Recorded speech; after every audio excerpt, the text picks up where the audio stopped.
May 8, 1945. A makeshift detention camp outside Remagen, Germany.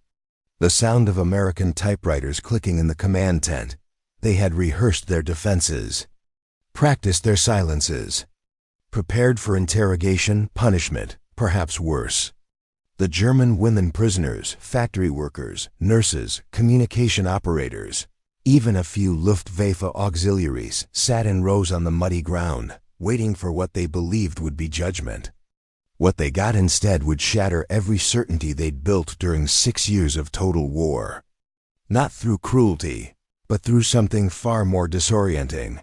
Kindness backed by an industrial capacity they'd been told was a lie.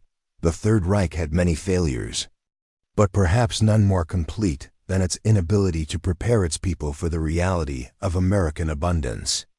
When those first mess kits appeared, filled with food that exceeded a week's ration in a single meal, something fundamental broke in the architecture of belief. This is the story of that breaking and what it revealed about the lies that sustained a nation at war. The spring of 1945 was a season of reckoning. As Allied forces pushed deeper into Germany, they encountered not just soldiers, but an entire support infrastructure of women who had kept the Nazi war machine functioning. Unlike their male counterparts, these women existed in a strange legal gray zone. Were they combatants? Civilians? Prisoners of war? The Geneva Conventions offered ambiguous guidance at best. By late April, American forces had captured thousands of German women serving in various capacities, Nachrichtenhelferin in communications, Stabshelferin in administrative roles, Flakhelferin operating anti-aircraft batteries. They wore uniforms. They'd taken oaths. They'd served in military structures. But they'd also been told, repeatedly, by their own leadership that they were auxiliary support personnel, technically outside the military chain of command. A designation designed to skirt international law while exploiting their labor. The Wehrmacht had been clever about this, or thought it had. By keeping women in auxiliary status, Germany could claim they weren't legitimate military targets, weren't subject to the same rules as male POWs. It was a legal fiction that collapsed the moment the shooting stopped and these women found themselves behind barbed wire, holding Wehrmacht-issued identification papers that suddenly meant nothing. Captain Eleanor Morrison, a U.S. Army nurse who served as a liaison for female prisoners near the Rhine, recorded her first encounter with a group of 37 German women captured at a communications post. They stood in formation, back straight, eyes forward. Starving, obviously. Uniforms torn and filthy, but still trying to maintain military bearing. When I told them to sit, to rest, they looked at each other with confusion, as if it might be a trap. One older woman, maybe 35, finally asked in broken English, "What will you do with us?" I said we'd get them food and medical attention. She laughed not with humor, but with something like hysteria. "You are joking," she said. "Please, just tell us the truth." The truth was something they'd been systematically denied for years. Not to understand their disbelief, you must first understand what they'd been told about the Allies, particularly the Americans. Nazi propaganda had spent years constructing a specific image of the enemy: culturally degenerate, militarily incompetent, sustained only by Jewish manipulation of global finance. Soviet propaganda was brutal and focused on atrocity, the Untermensch from the East who would rape and destroy. American propaganda, by contrast, was more insidious because it was more subtle. Americans, the German people were told, were soft. They fought from a distance, relying on machines, because they lacked German courage. They were individualists who couldn't sustain collective sacrifice. They were racially mixed and therefore weak. Most importantly, and this was emphasized heavily as the war turned, they were running out of resources. The Atlantic U-boat campaign was strangling their supply lines. American workers were striking. Their economy was collapsing under the weight of two-front warfare. Goebbels, Propaganda ministry had produced charts showing American industrial decline. Radio broadcasts featured reports from neutral observers describing food riots in New York, breadlines in Chicago. By 1944, as German rations shrank to near-starvation levels, the population was assured this was temporary, a sacrifice that would soon be shared by the enemy, who was suffering even worse. Marguerite Shun, a 23-year-old telegraph operator captured near Koblenz, remembered the cognitive dissonance. We lived on potato soup and black bread. Sometimes not even that. 1 egg per month if you were lucky. The cigarette ration was tobacco stems you could barely smoke. And we were constantly told, that the Americans had it worse. That their soldiers were eating sawdust rations. That they were deserting by the thousands because they couldn't take the hardship. I believed it. We all did, because what else could we believe?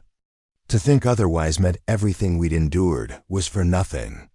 This psychological architecture was essential to maintaining civilian morale. If Germans were suffering for victory, they could endure. If they were suffering while the enemy feasted, the entire narrative of sacrifice and destiny collapsed. So when these women were captured, they genuinely believed they were entering a shared condition of deprivation. Perhaps American deprivation would be slightly less severe. The victors always eat first. But they expected hunger, cold, and systematic cruelty. That was the logic of total war, wasn't it? That was what they'd been doing to Soviet prisoners, to concentration camp inmates, to their own people deemed unworthy of resources. They expected the rules they'd lived by to be universal. The first meal was the first crack in the foundation. At the Remagen detention facility, U.S. Army cooks prepared what they considered a basic initial meal for detainees: vegetable soup with actual vegetables, white bread with butter, canned meat, coffee with condensed milk, and because it was standard issue, chocolate bars. Lieutenant James Kowalski, supervising the food distribution, noticed something was wrong immediately. We set out the mess kits and called them forward in groups of 20. The first group just stood there, staring at the food, not moving. I thought maybe they didn't understand the system. So I demonstrated: take the kit, the server fills it. You sit and eat, simple. But this one woman, older with gray in her hair, she picked up the kit and looked at the amount of food and just started crying. Not sobbing, just tears running down her face while she stood completely still. Then another started. Then another. Within a minute, half of them were crying, and none of them were eating. The problem wasn't gratitude. It was disbelief followed by a terrible realization. These women had been hungry for years. Not occasionally hungry, chronically, systematically hungry. The kind of hunger that makes you think constantly about food, that makes your body ache, that turns every meal into a calculation of calories and survival. They'd been told this hunger was necessary, was noble, was shared by the entire world at war. And here was a meal, a single American military meal, that contained more calories, more protein, more fat than they'd seen in a week. Maybe 2 weeks. White bread, which had been a luxury in Germany since 1942. Real butter, not the ersatz margarine cut with coal tar derivatives. Chocolate, which hadn't been available to ordinary Germans since 1943. This wasn't just food. It was evidence.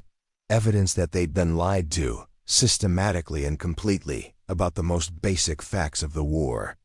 Evidence that while they'd been told American soldiers were starving in their foxholes, those soldiers had been eating better than German civilians had eaten in peacetime. Evidence that the industrial capacity they'd been assured was collapsing had actually been producing abundance on a scale they couldn't comprehend. Helga Richter, a Luftwaffe auxiliary who'd operated radio equipment, described the psychological impact. I couldn't eat it at first. I physically couldn't. My hands were shaking so badly, I dropped the spoon. Not from hunger, from rage. From shame. from this feeling that my entire life had been a stupid joke and I'd been too blind to see it. We'd sent our brothers and husbands and sons to die. We'd buried our children during the bombing raids. We'd worked 18-hour shifts until our hands bled. For what? To fight an enemy that had so much they could give white bread to their prisoners? I wanted to throw the food in their faces. I wanted to scream. But I was so hungry, and it smelled so good, and I hated myself for wanting it. The food wasn't charity. It was truth rendered in butter and chocolate. And truth, when it contradicts everything you've based your life on, can be more violent than any weapon. But here's what made it worse. They kept feeding them. Day after day. Not sporadically, not as a reward for cooperation, but systematically, predictably, abundantly. Meals arrived 3 times a day like clockwork. The quality varied, but the quantity never fell below what any of them would have considered a feast. The documentation of what happened next remains buried in military archives, but fragments tell the story. Medical officers noted that they had to implement gradual feeding protocols, too. Much food too fast would make the malnourished prisoners violently ill. This was standard procedure for concentration camp survivors. But it shocked the medical staff to realize it applied to German military personnel as well. Captain Morrison's diary entry from May 15, 1945, reveals the complexity. Examined 30 women today. Average weight 15 to 20% below healthy baseline. Signs of chronic malnutrition in nearly all: brittle hair, poor skin condition, dental problems, amenorrhea. These aren't concentration camp victims. These are military personnel who were supposedly being provisioned by their own army. When I told one woman, Frida, that we needed to increase her caloric intake gradually to avoid refeeding syndrome, she asked what that meant. I explained that eating too much too quickly after starvation could be fatal. She looked at me with the most terrible expression and said, "Is that why they fed us so little? Were they trying to keep us alive?" She'd never considered that her government's rations might have been inadequate, only that she personally wasn't strong enough to handle the hardship. The psychological weight of this realization cannot be overstated. These women had internalized their hunger as personal failure, as insufficient will, as weakness compared to the mythical strength of the German people. The idea that they'd been systematically undernourished as policy while their captors fed them. Abundance inverted their entire moral universe, and the Americans kept making it worse by being almost aggressively normal about it. There was no ceremony around the food distribution. No lectures about American generosity. No demands for gratitude or political recantation. The mess sergeant just served the food, same as he'd serve it to his own men. Sometimes with a joke, sometimes in silence, always with the casual efficiency of a logistics system so vast that feeding prisoners was just another line item in the operational budget. This casual abundance was, in some ways, more devastating than any propaganda could have been. The doctors came next. And that's when the defenses truly began to collapse. German military medicine in 1945 was a disaster. Supplies were non-existent. Hospitals were rubble. Medics had been working with ersatz drugs, reused bandages, and wartime improvisation for years. The women prisoners expected medical attention to mean a cursory examination to ensure they could work. Perhaps some bandages if injuries were obvious enough to affect productivity. What they got was actual health care. U.S. Army medical units set up examination stations with supplies that seemed impossible. Antibiotics, real anesthesia, clean bandages, surgical equipment, vaccines. They treated infected wounds that had been festering for weeks. They provided dental care, something many of these women hadn't received in years. They addressed chronic conditions, not just acute injuries. Ursula Kemp, a communications officer who'd suffered from untreated bronchitis for 6 months, recorded her experience in a letter written months later. The American doctor listened to my chest with his stethoscope and frowned. He asked when I'd last been treated for respiratory illness. I told him I hadn't been, that you just worked through it. Everyone did. He looked at me like I'd said something insane. You've had bacterial pneumonia, he said. You could have died. Then he gave me something called penicillin. Pills in a bottle, not rationed by the dose, but given to me to take until they were gone. I asked what they cost, what I needed to do to earn them. He seemed confused by the question. You're sick, he said. So we treat you. That's how it works. That's how it works. Such a simple statement, but it revealed a gulf of difference in basic assumptions about human value and resource allocation. The German military medical system had been operating under triage logic for years. Treat those who could return to service. Provide minimal care to everyone else. Abandon the unsalvageable. This was rational in a resource-constrained environment. This was necessary for national survival. This was what you did when you were fighting for existence against overwhelming odds. Except, the Americans weren't resource-constrained. They had penicillin to spare. They had supplies in such abundance that they could treat prisoners, enemy personnel with the same standard of care they provided their own troops. What do you do with that information when you've spent 6 years being told that every sacrifice, every shortage, every ration cut was because there was no other choice? The truth many of these women were discovering is that there had been choices. Their government had made those choices, and those choices had included deciding that they, loyal German women serving the military, were expendable enough to be systematically underfed, under-equipped, and denied basic medical care. The war had revealed which side could afford to treat prisoners as human beings. And it wasn't the side that had promised them glory and destiny. The documents exist. The testimonies remain buried in military archives and personal collections. The questions about what happened to German women POWs still haunt the edges of historical scholarship. Subscribe to uncover more buried truths from the war that shaped our world, because this story is only beginning. And what came next would change everything they thought they knew about war, sacrifice, and what nations owe the people who serve them.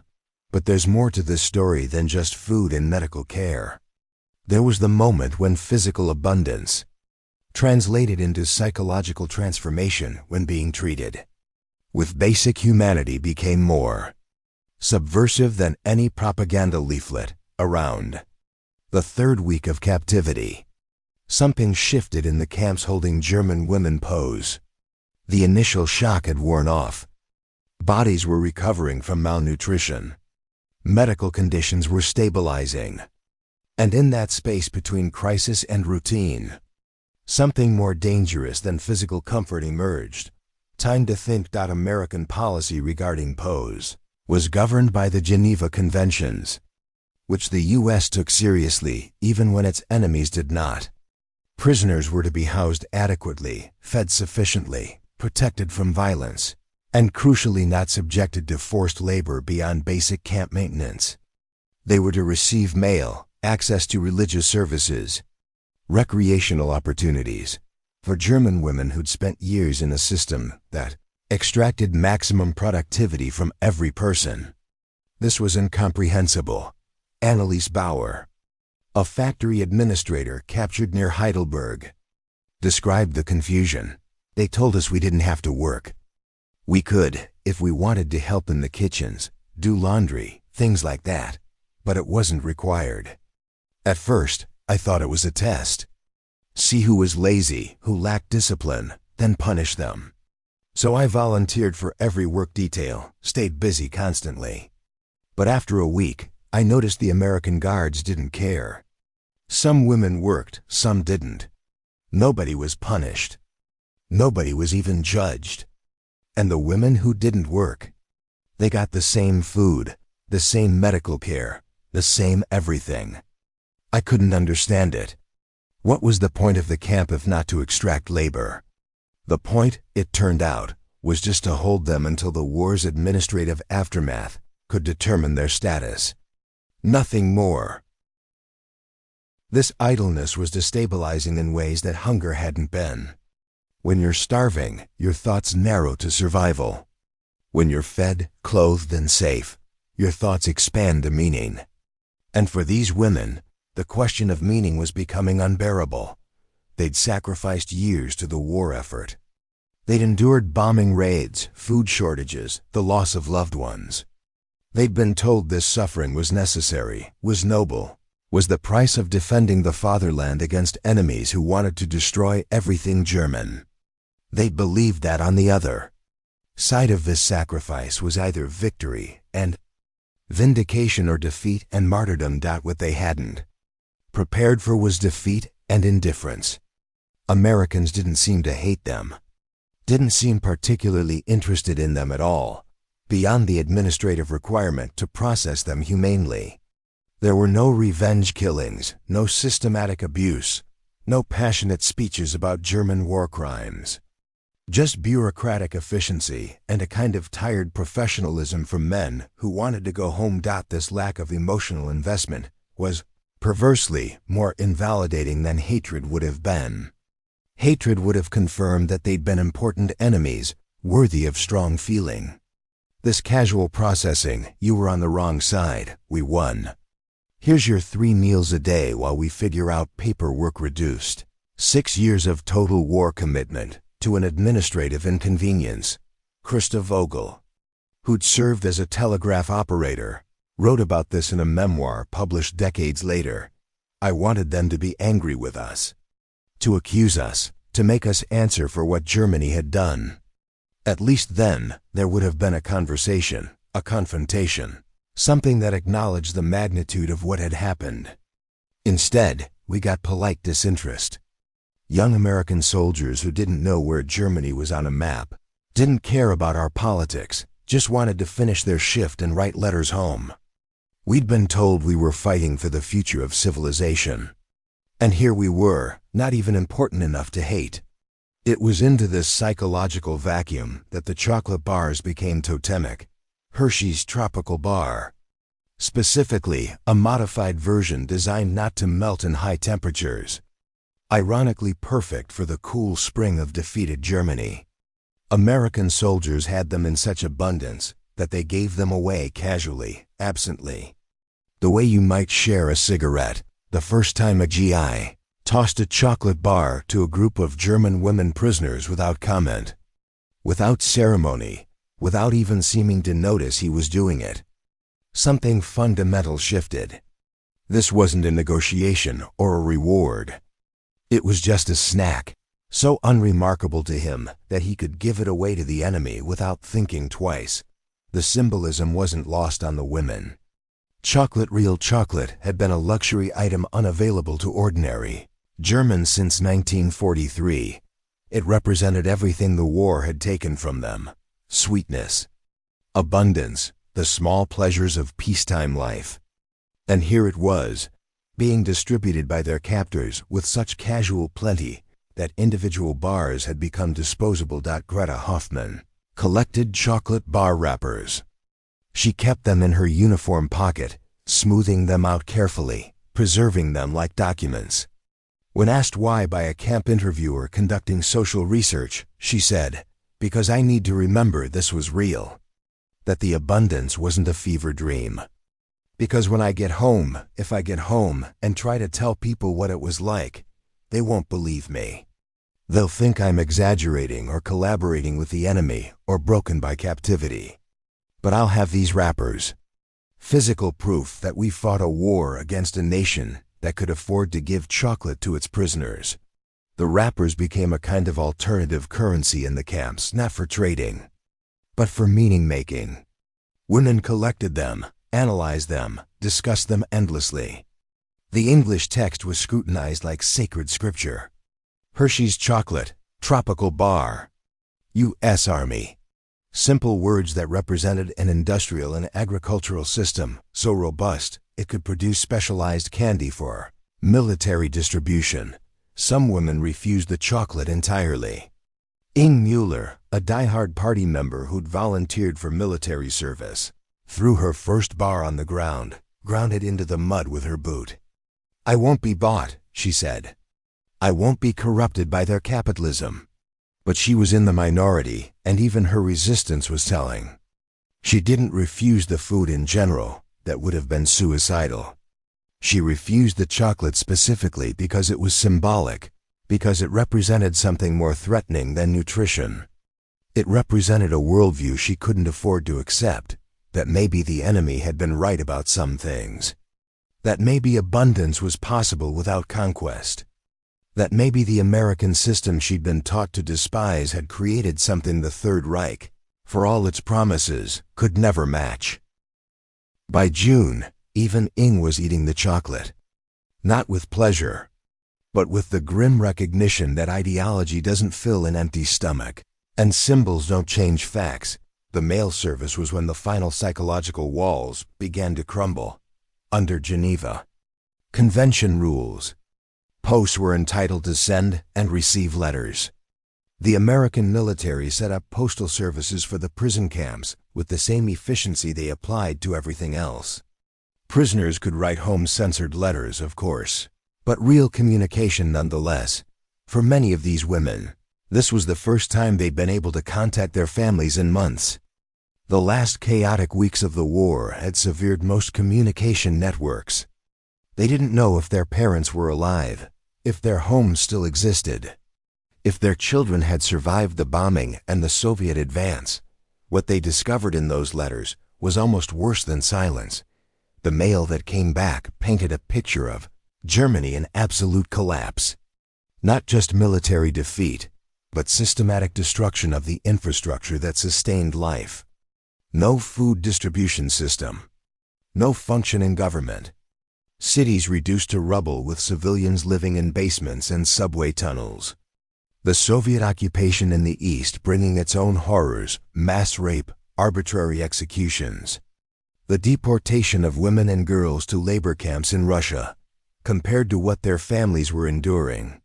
The prison camp was paradise. Lot Schmidt received a letter from her mother describing conditions in Berlin. "We eat grass and tree bark. The water is contaminated. Bodies lie in the streets because there's no one to bury them. The Russians take anything they want: food, jewelry, women. Your sister hasn't spoken since the soldiers came.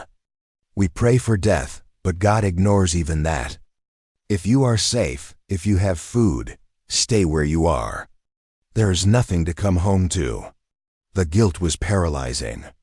Here they sat, 3 meals a day, medical care, safety from violence, while their families struggled to survive the apocalypse their government had created. Some women stopped eating, as if voluntary starvation could somehow transfer their nutrition homeward. The camp psychologists, yes, there were psychologists. Another luxury that emphasized the gulf between American military infrastructure and German. Collapse had to intervene, but mixed with the guilt was something more complicated: relief.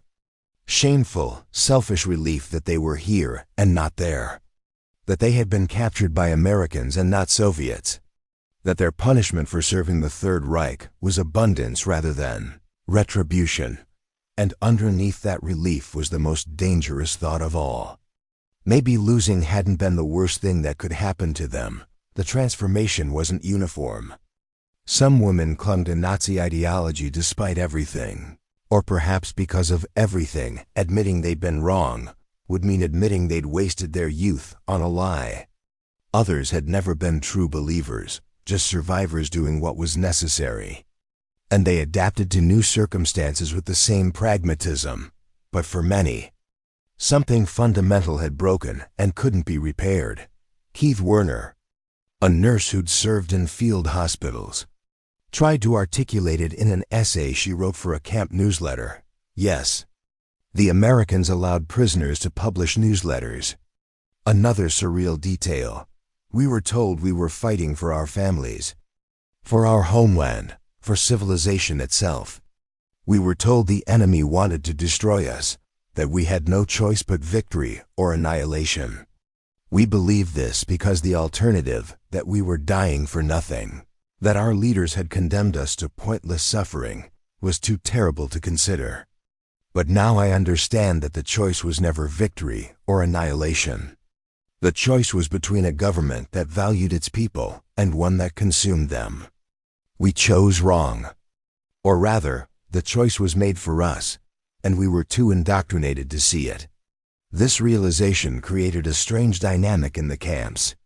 The prisoners were physically in custody, but psychologically, many of them had already defected.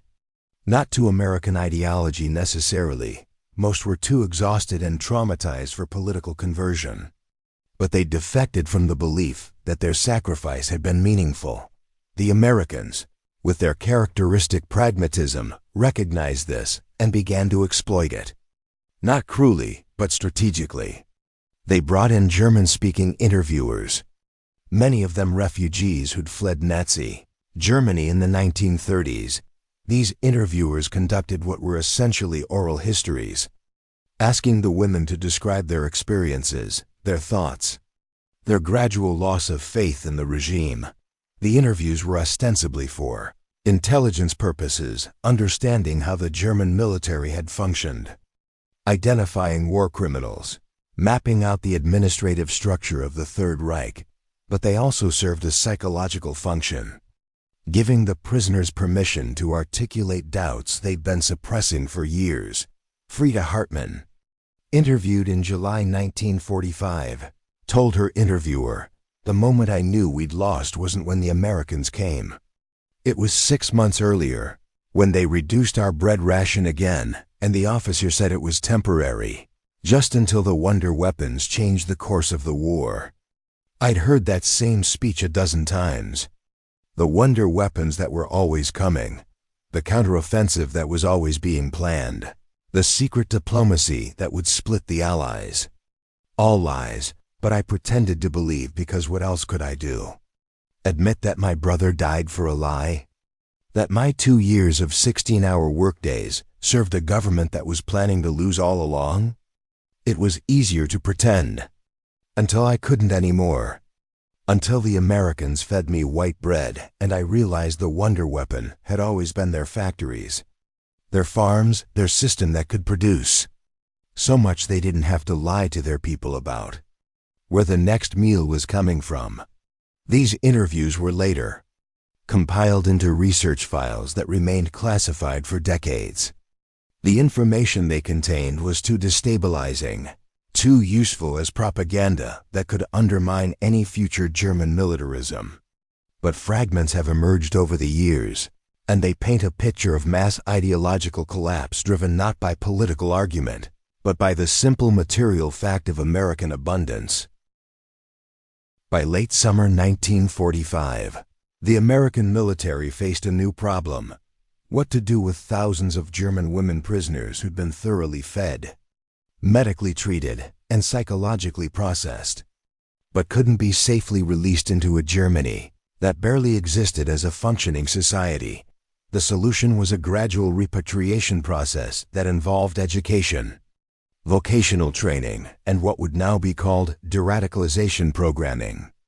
The Americans set up classes: language instruction, secretarial skills, basic education for those whose schooling had been interrupted by the war.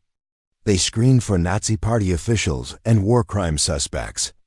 But for the majority of women who'd simply served in auxiliary roles, the approach was rehabilitation rather than punishment.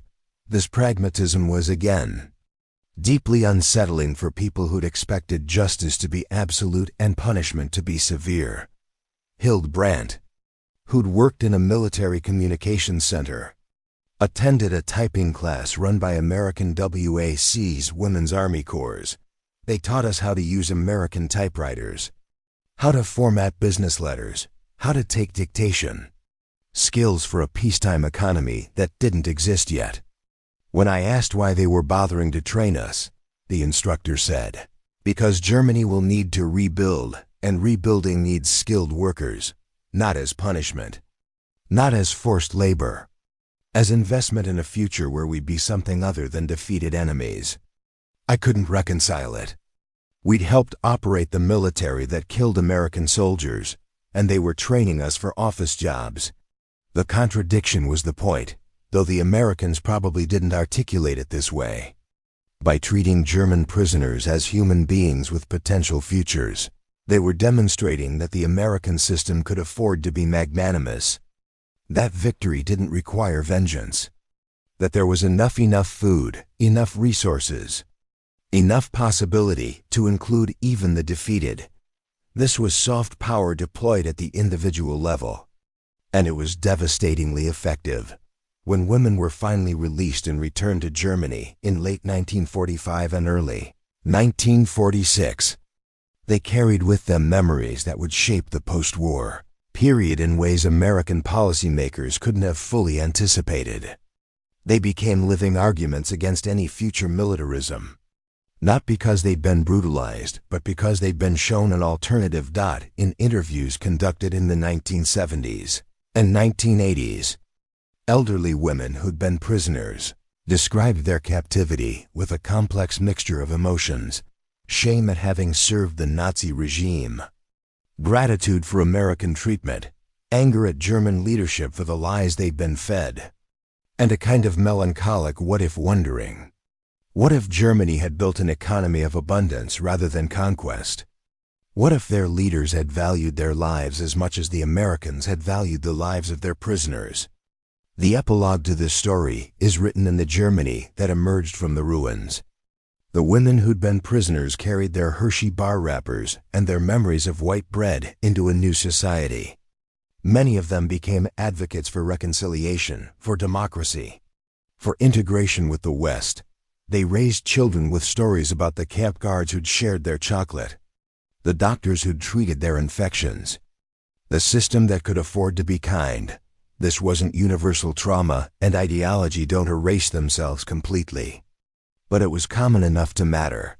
When the Federal Republic of Germany aligned itself with the Western democracies, when it embraced market economics and parliamentary democracy, when it chose integration over revanchism, part of that choice was made by people who remembered that the alternative to German militarism wasn't destruction, but abundance.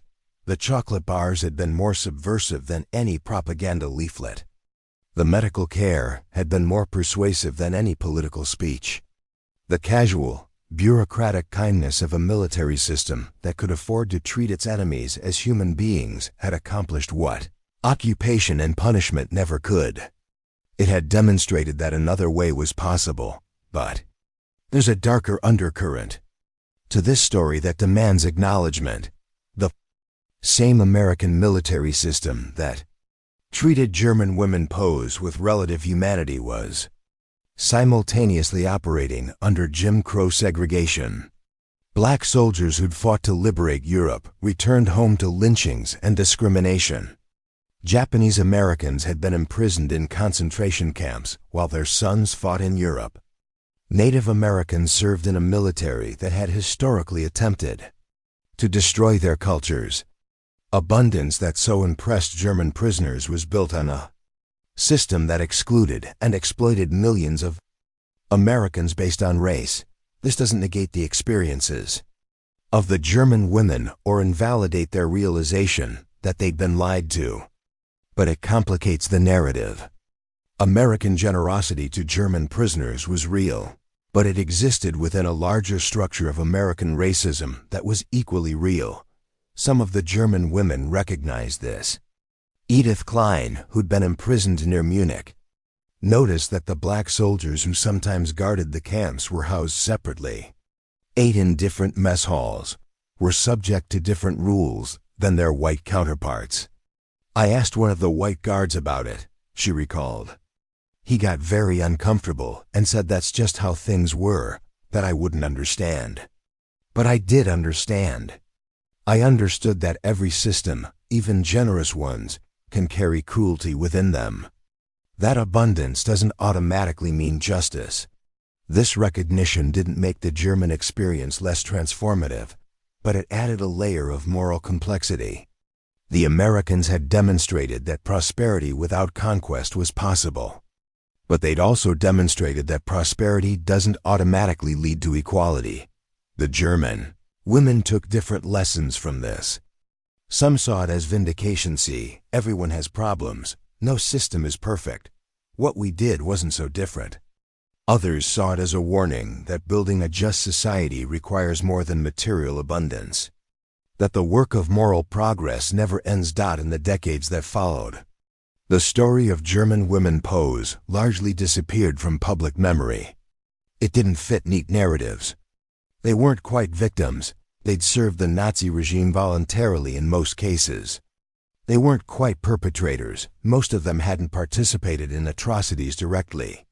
They were something more complicated. Ordinary people complicit in an evil system, who discovered their complicity through the unexpected kindness of their enemies. Their stories remained in personal letters, unpublished memoirs, family histories passed down quietly. Occasionally an academic historian would dig into the archives and produce a paper that few people read. The grand narratives of World War II, the battles, the Holocaust. The diplomatic negotiations left little room for the mundane story of how American logistics defeated German ideology one meal at a time, but the impact was real, recorded in the choices that generation made when they had the chance to rebuild. The women who'd been prisoners became teachers, nurses, shopkeepers, mothers in the new Germany. They voted for parties that promised peace and prosperity rather than greatness and sacrifice. They raised children with a deep skepticism of nationalism and militarism when Germany was divided. Those who ended up in the West carried memories of American captivity that made the choice between competing systems seem clear. Those who ended up in the East discovered that abundance had been specific to American captivity, not universal to all victors, and drew their own conclusions about which path offered a better future. The story that began with starving women expecting punishment and receiving chocolate bars ends with a Germany that chose integration with its former enemies over revanchism.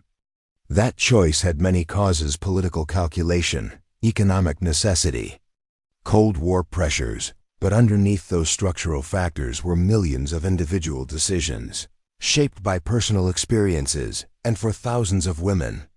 That experience had been learning that the enemy they'd been told wanted to destroy them had instead fed them, healed them, and treated them with a basic human dignity their own government never had. 79 years later, the Hershey bar wrappers are still preserved in family archives, in local museums, in the dusty boxes of estate sales. Fragments of a moment when propaganda met reality and reality won. They're more than nostalgia or memorabilia. They're evidence of a peculiar victory. One achieved not through superior violence, but through superior capacity to be decent when decency was optional. The German women who expected punishment and received kindness are mostly gone now, their stories fading with them. But the question they embodied remains urgent. What do you do when everything you've been told about the enemy, about yourself, about the necessity of your suffering, turns out to be a lie? How do you rebuild identity after that kind of collapse? The answers they found slowly, painfully, imperfectly helped shape the post-war world. Not through grand gestures, but through the accumulated weight of individual transformations. A woman who learned Americans could be generous despite everything taught her children to be skeptical of dehumanizing propaganda. A nurse who received penicillin from enemy doctors became an advocate for reconciliation. A telegraph operator who ate white bread in captivity voted for integration with the West. The documents exist. The chocolate bar wrappers remain, preserved behind glass or tucked in personal collections. The testimonies wait in archives, most still unread. And the questions still haunt us. What stories are we telling ourselves about our enemies that might not survive contact with reality? What sacrifices are we demanding of our people that abundance could render unnecessary? What lies are sustaining our present that the future will reveal with devastating clarity? History doesn't repeat, but it echoes. And some echoes demand we listen. Join us next time as we dig deeper into the shadows of World War II, into the stories that don't fit comfortable narratives, the moments that complicate our myths, the human realities that persist underneath the grand historical sweep. Subscribe to continue this journey through the war that shaped our world, because the most important lessons are often the ones we've forgotten we needed to learn.